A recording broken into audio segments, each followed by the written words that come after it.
Tata said it'll invest £4 billion in the site, but it's also understood that the government is providing subsidies worth hundreds of millions of pounds.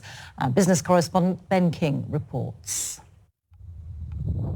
This was once an explosives factory. Now it will become the site of a gigafactory, one of Europe's largest battery plants, making 40 gigawatt hours of batteries per year. That's enough to power around 1 million electric cars. I think it's hugely significant for the UK economy. Clearly this is a shot in the arm that we need. It will be transformational for the automotive industry, but it will also be incredibly important for the southwest and for North Somerset. The Indian conglomerate Tata will invest £4 billion at this site in Bridgwater, directly creating 4,000 jobs and thousands more among suppliers.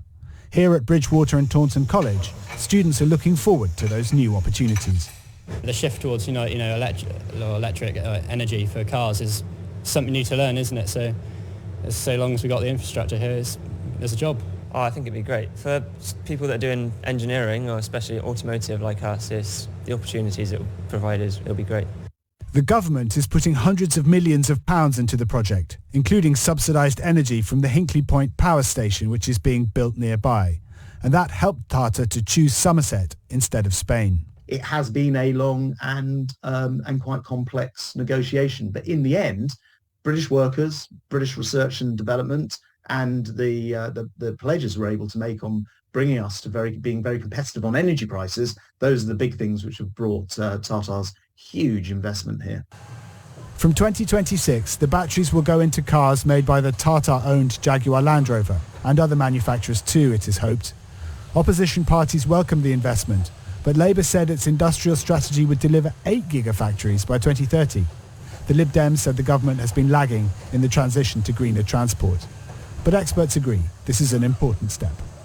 This is really important for the UK car industry because without battery making at scale, there won't be a mass car industry remaining in the UK. So hugely important. Let's hope that there will be more. It's the biggest car investment since Nissan arrived at Sunderland in the 1980s.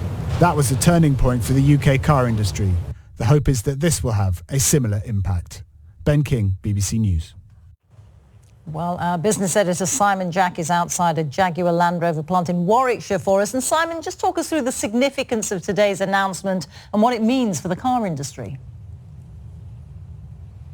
This is a massive moment for the car industry. Some, as Ben was saying there, have likened it to the biggest moment since Nissan arrived to revive the UK car industry in the 1980s. There'll be between 4,000 and 6,000 jobs created and many more in the supply chain.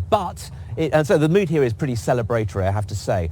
But it didn't come easily or cheaply. As Ben was saying there, hundreds of millions of pounds in grants and subsidies were offered up to Tata, the owner of Jaguar Land Rover, to secure this investment over Spain. And many are saying this will not do it on its own. We need 3 to 4 of these gigafactories. There are 35 either planned or under construction in the EU.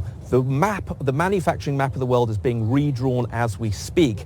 And to make sure you're on that map, you need to offer some big subsidies, because the likes of the US, for example, are offering hundreds of billions of pounds in subsidies. Nevertheless, an unadulterated bit of good news for the automotive sector today. Thank you very much. Our business editor Simon Jack there.